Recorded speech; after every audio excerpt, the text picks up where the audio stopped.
जंगल में बरसात का मौसम चल रहा था। ऐसे में कालू कौवा और गोरी कवि अपने घोंसले में बैठे हुए थे। मैंने कहा था तुमसे दाना इकट्ठा करने के लिए, मगर तुम तो हो ही आलसी, मेरी एक ना सुनी।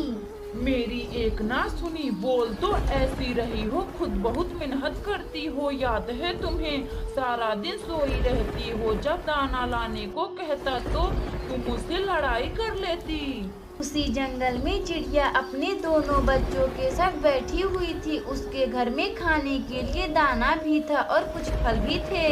मम्मा मम्मा, मैं आपसे एक बात पूछूं? गुड़िया बेटी, कौन सी बात पूछो, आप क्या बात पूछना चाहती हैं? मम्मा मम्मा, इस बारिश में जिन पक्षियों के पास दाना नहीं होता है तो वह क्या करते हैं? गुड़िया बेटी, वह सभी पक्षी बहुत परेशान होते हैं, इसलिए कहा जाता है कि हमें बारिश के लिए दाना इकट्ठा कर लेना चाहिए। मम्मा, क्या आपकी मम्मा भी आपकी तरह दाना जमा कर लिया करती थी? गुड़िया बेटी, हाँ, मगर एक बार मेरी मम्मा का बहुत तबीयत खराब हो गया था, तो हमें और मेरी मम्मा को 2 दिन तक भूखा ही सोना पड़ा। ऐसे ही बातें करते मम्मा चिड़िया और उसके दोनों बच्चे घर में बैठे हुए थे और अपनी मम्मा का बातें सुन रहे थे। इधर गोरी कवि भूख से तड़प रही थी। मुझे तो यह बारिश बहुत बुरी लगती है, ना जाने कब यह बारिश रुकेगी और कब मुझे दाना मिलेगा। जिन पक्षियों के पास दाना होगा उन्हें बारिश का मौसम बहुत ही अच्छा लग रहा होगा। हाँ, जैसे चिड़िया और जैसे मिट्ठू तोता और कबूतर। एक हम ही कवे हैं जो पेट से भूखे हैं। गोरी जी, हाँ, मेरा भी पेट भूख से तड़प रहा है। कालू जी, ऐसे मेरी भूख बढ़ती ही जा रही है, आप जाइए और कुछ दाने का व्यवस्था कीजिए प्लीज कालू जी। गोरी जी, मुझे तो वह चिड़िया एक भी दाना नहीं देगी, मुझे तो कबूतर के घर जाना चाहिए। कालू कौवा फिर दाना लाने राजू कबूतर के दरवाजे पर दस्तक देता है। पीछे होखो, थोड़ा पीछे होकर बात करो कालू। कबूतर, मेरे प्यारे दोस्त कबूतर, मुझे अंदर तो आने दो। नहीं नहीं, तुम अंदर नहीं आओ, जो भी बात बोलना है तुम बाहर से ही खड़ा होकर बोलो। कबूतर, वह मेरी पड़ोसन है ना रानू चिड़िया, उसके बच्चे बहुत भूखे हैं, उसी ने मुझे दाना लाने के लिए तुम्हारे पास भेजा है। क्या रानू चिड़िया के बच्चे भूखे हैं? राजू कबूतर कालू कौवा का दुख भरी बातें सुनकर गेहूं का कुछ दाना चिड़िया के बच्चों को खाने के लिए दे देता है। कबूतर, अब मैं चलता हूँ, चिड़िया के बच्चे भूख से तड़प रहे होंगे। कालू कौवा फिर अपना छाता लेकर उड़ता उड़ता गोरी कवि के पास आता है। गोरी जी, मैंने कबूतर को बुद्धू बनाकर कुछ खाने के लिए दाना लेकर आया हूँ। कालू जी, यह दाना आप लाए हैं, मुझे दे, मुझे बहुत जोरों की भूख लगी है, मैं आपके लिए चिड़िया से दाना मांग कर ला दूंगी। गोरी कवि फिर थोड़े ही देर में सभी दानों को चट कर जाती है। गोरी कवि जी, अब आपकी बारी है, आप रानू चिड़िया के घर जाएं और मुझे भी कुछ खाने के लिए ले आएं। गोरी कवि फिर थोड़े देर में रानू चिड़िया के पास जाती है। रानू चिड़िया, मेरी मदद करे, मुझे कुछ खाने के लिए दे दे, मेरे पति कालू कौवा का तबीयत खराब हो चुका है, जिससे हम लोग दाना जमा नहीं कर पाए हैं। गोरी बहन, यह ले दाने और इसे लेकर जाएं और अपने पति कालू कौवा को दे दें। रानू चिड़िया फिर गोरी कवि को कुछ दाने दे देती है। गोरी जी, हमें बरसात आने से पहले दाना इकट्ठा कर लेना चाहिए।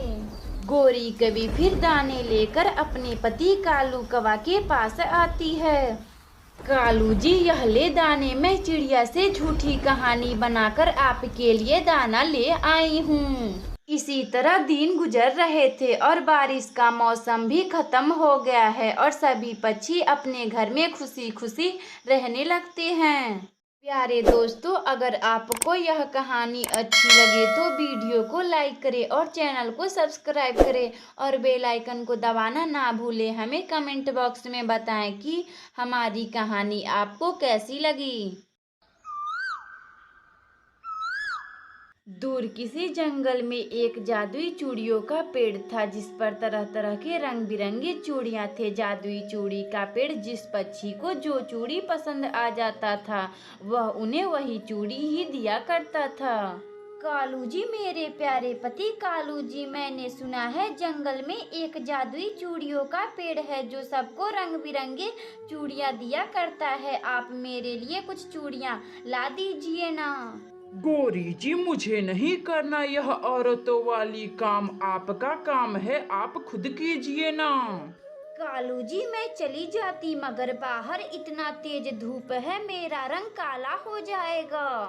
गौरी जी, आप तो पहले से ही काली हैं, थोड़ी और काली हो जाएंगी तो क्या फर्क पड़ने वाला है। खबरदार कालू जी, आपने मुझे फिर काली बोला तो मैं अब जा रही हूँ रानू चिड़िया के पास, उसके साथ जाकर चूड़ी ले आऊंगी।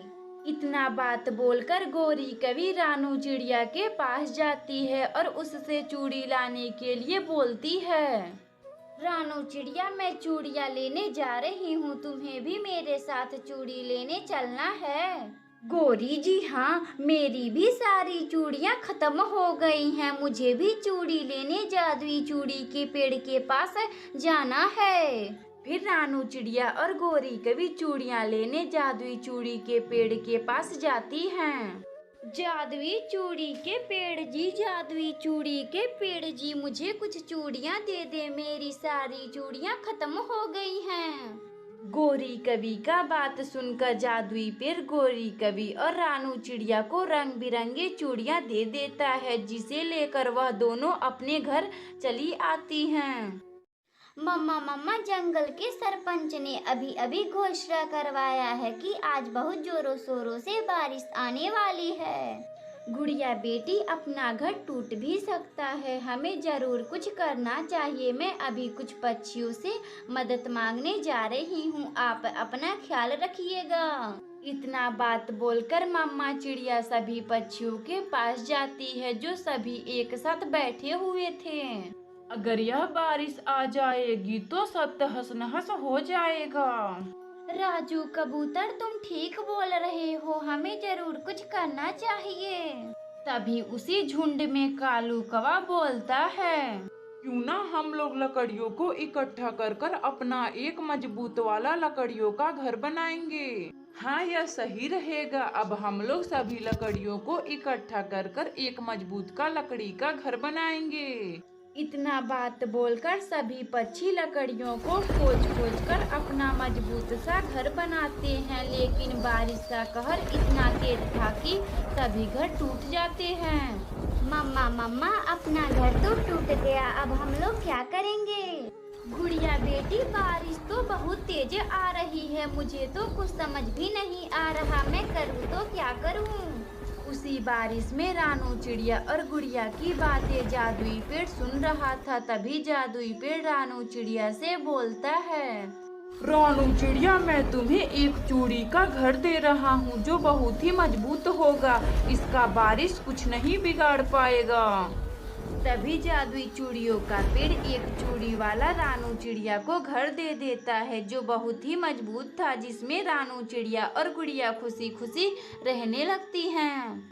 अगर आपको यह कहानी अच्छी लगे तो वीडियो को लाइक करें और चैनल को सब्सक्राइब करें और बेल आइकन को दबाना ना भूलें। हमें कमेंट बॉक्स में बताएं कि हमारी कहानी आपको कैसी लगी। दूर किसी जंगल में मम्मा चिड़िया अपने बच्चों के साथ हंसी खुशी रहती थी। मम्मा चिड़िया अपने बच्चों को बहुत प्यार करती थी और उनका बहुत ख्याल रखती थी। मम्मा, मुझे एक बुढ़िया का बाल खाना है, आते वक्त आप मेरे लिए बुढ़िया का बाल लेते आइएगा। मम्मा, मुझे भी जो कुकू कह रहा है वही खाना है। कुकू और गुड़िया, आप लोग चिंता ना करें, मैं आते वक्त बुढ़िया का बाल लेते आऊंगी। मम्मा चिड़िया के घर में कोई काम करने वाला ना था। बहुत पहले पापा चिड़िया का देहांत हो गया था। उस दिन से सारा भार मम्मा चिड़िया पर आ गया था। बच्चों, मैं अब काम पर जा रही हूँ। आप लोग अपना ख्याल रखिएगा और खिड़की के बाहर ना देखिएगा। मम्मा चिड़िया फिर काम करने उल्लू जमींदार के पास जाती है। गुड़िया दीदी, क्यों ना हम लोग फुटबॉल खेलते हैं? मम्मा भी नहीं है, हम घर में रहते रहते बोर हो रहे हैं। ठीक है कुकू मेरे भाई, चलो हम लोग बाहर फुटबॉल खेलते हैं। दोनों बच्चे फुटबॉल खेलने लगते हैं। उसी जंगल में एक दुष्ट कवि रहती थी जो पलक झपकते ही चोरी कर लिया करती थी। गौरी जी, बहुत दिन हो गए, हमने एक भी बच्चे अभी तक नहीं बेचे। कालू जी, हाँ, हम लोगों के डर से सभी पक्षी अपने बच्चों को अच्छे से ख्याल रख रहे हैं। गौरी जी, हाँ, आपके डर से सभी पक्षी अपने बच्चों का अच्छे से ख्याल रख रहे हैं। कालू जी, अब मैं चोरी करने रानू चिड़िया के घर जा रही हूँ। अभी कुछ हफ्ते पहले रानू चिड़िया ने अंडे दिए थे। अब उसके बच्चे काफी बड़े हो चुके होंगे। गौरी जी, हाँ, आप तो बहुत अच्छी बात बोली हैं। आप जाइए उन बच्चों को चुरा लीजिए। गौरी कवि फिर रानू चिड़िया के दरवाजे पर जाती है। कोई है घर में? कोई है? जंगल में बहुत बड़ा मेला लगा हुआ है। हमारी मम्मा बाहर गई हैं, ताला लगाकर हम नहीं आ सकते। ठीक है, तुम अपनी मम्मा से कल बोल देना कि वह ताला लगाकर नहीं जाएंगी। ठीक है, हम मम्मा से बोल देंगे। गौरी कभी फिर चली जाती है। शाम को जब मम्मा चिड़िया अपने घर आती है तो बच्चे मेले के बारे में पूछने लगते हैं। मम्मा मम्मा, यह मेला क्या होता है? गुड़िया और कुकू, मेला उसे कहते हैं जहाँ पर बहुत सारे लोग इकट्ठे होते हैं और वहाँ पर बहुत तरह तरह के खाने पीने वाले सामान भी बिकते हैं। गुड़िया और कुकू अपनी मम्मा का बात सुनकर बहुत खुश होते हैं। अगली सुबह जब मम्मा चिड़िया ताला लगाने जाती है तो दोनों बच्चे बोलते हैं, मम्मा मम्मा आप जाएं, आज ताला ना लगाएं। गुड़िया बेटी और कुकू, वह क्यों? अगर मैं दरवाजा ना बंद करूंगी तो आप लोग कहीं घूमने चले जाएंगे। मम्मा, हम और कुकू कहीं नहीं जाएंगे, हम लोग बस बाहर खेलेंगे। घर में रहते रहते हम लोग बोर होने लगते हैं। अच्छा ठीक है, आप लोग इतना बोल रहे हैं तो मैं दरवाजा आज नहीं बंद करूंगी। इतना बात बोलकर मम्मा चिड़िया बिना दरवाजा बंद किए उल्लू जमींदार जी के घर काम करने चली जाती है। मम्मा चिड़िया के जाने के बाद दोनों बच्चे बाहर बैठकर गौरी कवि का इंतजार करने लगते हैं। कुकू, आज हम मेला देखने चलेंगे। गुड़िया दीदी, हाँ, वह आंटी आज हमें मेला दिखाने ले चलेंगी। बच्चे ऐसे बातें करते करते गौरी कवि का इंतजार कर रहे थे। तभी वहाँ गौरी कवि आती है और दोनों बच्चों को मेला दिखाने के बहाने उन्हें बेचने ले जाती है। अरे, यह तो मेरे कुकू और गुड़िया हैं, इन्हें गौरी कवि बेच रही है। मुझे अपने बच्चों को जल्दी बचाना चाहिए। मम्मा चिड़िया फिर अपने बच्चों को बचाने के लिए लंबी उड़ान भरती है और गौरी कवि को रोक लेती है। गौरी कवि, आप मेरे बच्चों को चुपके से बेच रही हैं, मगर मैं ऐसा नहीं होने दूंगी। रानू चिड़िया, मुझे माफ कर दे, मुझे नहीं पता था कि यह तुम्हारे बच्चे हैं। गौरी कवि फिर उदास होकर वहाँ से चली जाती है। मम्मा चिड़िया फिर अपने बच्चों को लेकर अपने घर आती है। बच्चों, मैंने आपसे बोला था ना कि घर के बाहर ना निकलिएगा। मम्मा मुझे माफ कर दे, अब मैं अनजान के साथ कहीं नहीं जाऊंगी। मम्मा मुझे माफ कर दें। कुकू और गुड़िया अपनी मम्मा से माफी मांगकर खुशी खुशी रहने लगते हैं। अगर आपको यह कहानी अच्छी लगे तो वीडियो को लाइक करें और चैनल को सब्सक्राइब करें और बेल आइकन को दबाना ना भूलें। हमें कमेंट बॉक्स में बताएं कि हमारी कहानी आपको कैसी लगी।